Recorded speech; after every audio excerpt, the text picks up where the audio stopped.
আপনারা দেখছেন TBN 24 news network. সবশেষ আপডেটে স্বাগত জানাচ্ছি আমি নূর।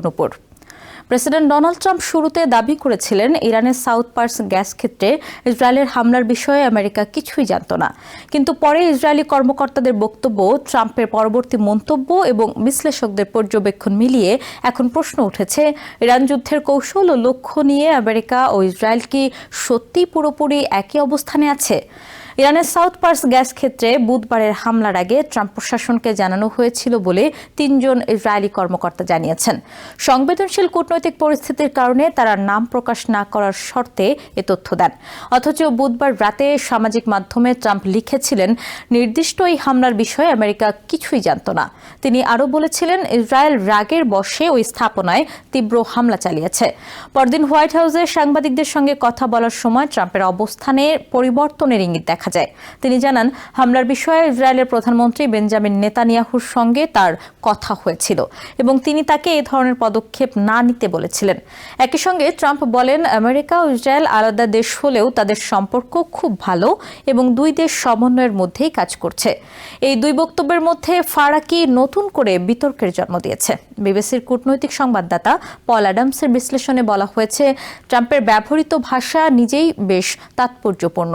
তিনি ইসরায়েলের হামলাকে এমনভাবে বর্ণনা করেছেন যেন সেটি রাগের মাথায় নেওয়া কোনো পদক্ষেপ, সুচিন্তিত সামরিক অভিযান নয়। এ ধরনের ভাষা সাধারণত ঘনিষ্ঠ মিত্রের পরিকল্পিত হামলার ক্ষেত্রে ব্যবহার করা হয় না।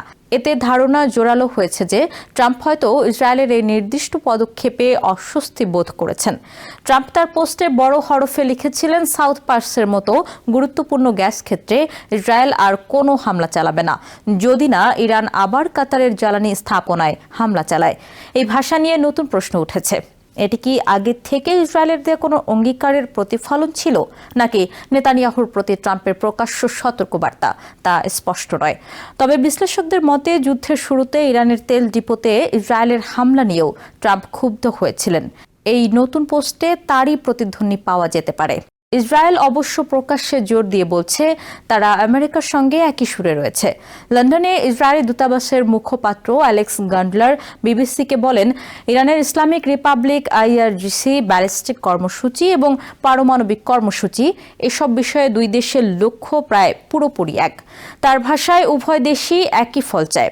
কিন্তু এই প্রকাশ্য ঐক্যের আড়ালেও অগ্রাধিকারে কিছু সূক্ষ্ম পার্থক্যের ইঙ্গিত মিলছে। বিশ্লেষকদের মতে সবচেয়ে বড় ফারাকটি ইরানের শাসন ব্যবস্থা পরিবর্তনের প্রশ্নে। ইসরায়েল অনেক বেশি ধারাবাহিকভাবে বলে আসছে যে তারা ইরানের শাসন ব্যবস্থার পতন দেখতে চায়। ইসরায়েলি কর্মকর্তাদের উদ্ধৃত করে দেশটির কয়েকটি সংবাদ মাধ্যম জানিয়েছে, সাউথ পার্সে হামলা ছিল শুধু জ্বালানি স্থাপনায় আঘাত নয়, বরং ইরানি রাষ্ট্রের কর্তৃত্ব দুর্বল করার বৃহত্তর কৌশলের অংশ। একজন কর্মকর্তা পর্যন্ত বলেছেন, জনগণের গ্যাস সরবরাহ বন্ধ হয়ে গেলে বিদ্রোহ আরও কাছে চলে আসবে। বেঞ্জামিন নেতানিয়াহু বহু বছর ধরেই বলে আসছেন, ইরানের ইসলামিক শাসন ব্যবস্থা ইসরায়েলকে ধ্বংস করতে চায়। সেই কারণে তেহরানের উপর শুধু সামরিক নয়, রাজনৈতিক চাপও বাড়াতে চায় ইসরায়েল। অন্যদিকে আমেরিকার সামরিক জোর মূলত ইরানের ক্ষেপণাস্ত্র, ড্রোন সক্ষমতা, নৌ ক্ষমতা এবং উপসাগর উপকূল ঘেঁষা সামরিক লক্ষ্যবস্তু দুর্বল করার দিকে বেশি ছিল। বিপরীতে ইসরায়েল ইরানের শীর্ষ নেতৃত্বকে টার্গেট করা এবং রাষ্ট্র নিয়ন্ত্রণ ব্যবস্থার অংশ, যেমন বিক্ষোভ দমনে ব্যবহৃত আধা সামরিক বাসিস ইউনিট, এসবের ওপরও আঘাত হেনেছে। মধ্যপ্রাচ্যে আমেরিকার সাবেক বিশেষ দূত ডেভিড স্যাটারফিল্ড বিবিসিকে বলেন, আমেরিকা ও ইসরায়েলের লক্ষ্য মোটের উপর কাছাকাছি হলেও যুদ্ধ কোথায় থামানো হবে এই প্রশ্নে পার্থক্য থাকতে পারে। তার মূল্যায়ন, ট্রাম্প এমন একটি পথ খুঁজছেন যাতে তিনি বিশ্বাসযোগ্যভাবে বিজয়ের ঘোষণা দিতে পারেন। কিন্তু এমন কোনো অবাস্তব শাসন ব্যবস্থা পরিবর্তনের লক্ষ্য তার সামনে নেই, যা বাস্তবে অর্জনযোগ্য নয়। স্যাটারফিল্ডের মতে, নেতানিয়াহুর দৃষ্টিতে ইরানের বিশৃঙ্খল ভাঙন বরং একটি কাঙ্ক্ষিত ফল। সাউথ পার্স হামলার তাৎপর্যও এখানেই। এটি বিশ্বের সবচেয়ে বড় গ্যাস ক্ষেত্রের অংশ, যা ইরান ও কাতার যৌথভাবে ভাগ করে নিয়েছে।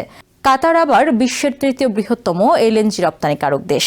ফলে এই এলাকায় হামলা শুধু সামরিক বার্তা নয়, বৈশ্বিক জ্বালানি বাজারের ওপর সরাসরি চাপ সৃষ্টি করে। বুধবার সাউথ পার্সে হামলার কয়েক ঘন্টার মধ্যেই কাতারের গ্যাস স্থাপনাও হামলার শিকার হয়, যার জন্য দোহা ইরানকে দায়ী করে। এই পাল্টাপাল্টি আঘাতের ফলে বিশ্ববাজারে তেল ও গ্যাসের দাম দ্রুত বেড়ে যায়। ট্রাম্প তার পোস্টে জোর দিয়ে বলেছিলেন, কাতার এই ঘটনায় কোনোভাবেই জড়িত ছিল না এবং আগাম কিছু জানতও না। তবে তিনি একই সঙ্গে ইঙ্গিত দেন, ইরান সম্ভবত পুরো তথ্য জানত না এবং ভুলভাবে প্রতিশোধ নিয়েছে। অর্থাৎ ট্রাম্প একদিকে ইরানকে দায়ী করেছেন, অন্যদিকে এই সম্ভাবনাও সামনে এনেছেন যে তেহরান হয়তো ভেবেছিল কাতার কোনোভাবে হামলায় জড়িত ছিল। আরও কঠোর ভাষায় ট্রাম্প হুঁশিয়ারি দেন, ইরান যদি আবার কাতারের এলএনজি স্থাপনায় হামলা চালায় তাহলে আমেরিকা ইসরায়েলের সহায়তা বা সম্মতি থাকুক আর না থাকুক, পুরো সাউথ পার্স গ্যাস ক্ষেত্র ভয়াবহ শক্তি দিয়ে উড়িয়ে দিতে পারে। এই অংশটিকে বিশ্লেষকেরা ট্রাম্পের স্বভাবসুলভ দম্ভপূর্ণ হুমকি হিসেবে দেখলেও এর মধ্যে আরেকটি রাজনৈতিক সংকেতও খুঁজে পাচ্ছেন। বিশেষ করে ইসরায়েলের সম্মতির উল্লেখ অনেকের কাছে অস্বস্তিকর ঠেকছে, কারণ এতে এমন ধারণা জন্মাতে পারে যে যুদ্ধের নিয়ন্ত্রণ আসলে কার হাতে। এ প্রশ্ন আমেরিকার ভেতরেও স্পর্শকাতর হয়ে উঠছে। বিবিসির বিশ্লেষণে আরও বলা হয়েছে, ট্রাম্পের ম্যাগা ঘরানার সমর্থকদের একটি অংশ আগেই বিশ্বাস করতে শুরু করেছে যে এই যুদ্ধে আমেরিকার চেয়ে ইসরায়েল বেশি প্রভাব খাটাচ্ছে। ফলে ট্রাম্পের ভাষার ছোটখাটো ইঙ্গিতও রাজনৈতিকভাবে বড় হয়ে উঠতে পারে।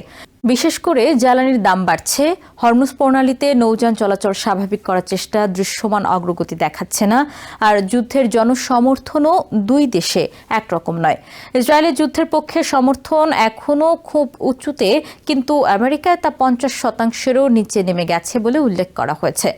এই বাস্তবতায় যুদ্ধ নেতানিয়াহুর রাজনৈতিক অবস্থান মজবুত করতে পারলেও ট্রাম্পের রিপাবলিকান পার্টির জন্য নভেম্বরে মধ্যবর্তী নির্বাচনে ঝুঁকি তৈরি করতে পারে। ইসরায়েলি বিশ্লেষক এহুদ এয়ারি মনে করেন, সাউথ পার্সে হামলার উদ্দেশ্য ছিল ইরানের ক্ষমতা কাঠামোর উদ্দেশ্যে বিস্তৃত বার্তা পাঠানো। তার মতে হামলাটি দেখিয়ে দিয়েছে যে ইসরায়েল চাইলেও ইরানের বিদ্যুৎ নেটওয়ার্ক পর্যন্ত অচল করে দিতে পারে, আর বিদ্যুৎ সরবরাহ বন্ধ হয়ে গেলে কার্যত একটি দেশ থেমে যায়। ইয়ারি আরও বলেন, এই যুদ্ধে আমেরিকা ও ইসরায়েলের মধ্যে সমন্বয় এতটাই ঘনিষ্ঠ যে ওয়াশিংটনকে না জানিয়ে ইসরায়েল এমন হামলা চালিয়েছে এটি বিশ্বাস করা কঠিন। ইরানও পাল্টা ভাষা কঠোর করেছে। ইরানের সামরিক মুখপাত্র ইব্রাহিম জোলফাগারি বলেন, ইরান এমন জ্বালানি স্থাপনাগুলোতে হামলা চালিয়েছে যেগুলোকে আমেরিকার স্বার্থের অংশ হিসেবে দেখা হয়। স্টেট মিডিয়ায় প্রকাশিত এক বিবৃতিতে তিনি সতর্ক করেন, ইরানের জ্বালানি স্থাপনাগুলো আবারও লক্ষ্যবস্তু হলে প্রতিশোধমূলক হামলা চলতে থাকবে, যতক্ষণ না আমেরিকা ওই অঞ্চলে তার মিত্রদের জ্বালানি অবকাঠামো পুরোপুরি ধ্বংস হয়। সব মিলিয়ে এখন যে চিত্রটি স্পষ্ট হচ্ছে তা হলো, আমেরিকা ও ইসরায়েল সামরিকভাবে খুব ঘনিষ্ঠভাবে কাজ করলেও যুদ্ধের শেষ লক্ষ্য, গতি এবং সীমা নিয়ে তাদের মধ্যে সূক্ষ্ম কিন্তু গুরুত্বপূর্ণ পার্থক্য থাকতে পারে। ট্রাম্প হয়তো দ্রুত এমন এক অবস্থায় পৌঁছাতে চান যেখানে তিনি বিজয়ের ঘোষণা দিয়ে যুদ্ধের খরচ ও রাজনৈতিক ঝুঁকি সীমিত রাখতে পারবেন। কিন্তু ইসরায়েল, বিশেষ করে নেতানিয়াহু, ইরানের রাষ্ট্রীয় কাঠামোকে আরও গভীরভাবে দুর্বল করার সুযোগ দেখছেন। সাউথ পার্স হামলা এবং তা নিয়ে ট্রাম্পের পরস্পর বিরোধী বার্তা সেই ফারাকটাকেই আরও স্পষ্ট করে তুলছে। নিউ ইয়র্ক থেকে সম্প্রচারিত TVN 24 টেলিভিশন, বিশ্বজুড়ে বাঙালির কণ্ঠস্বর।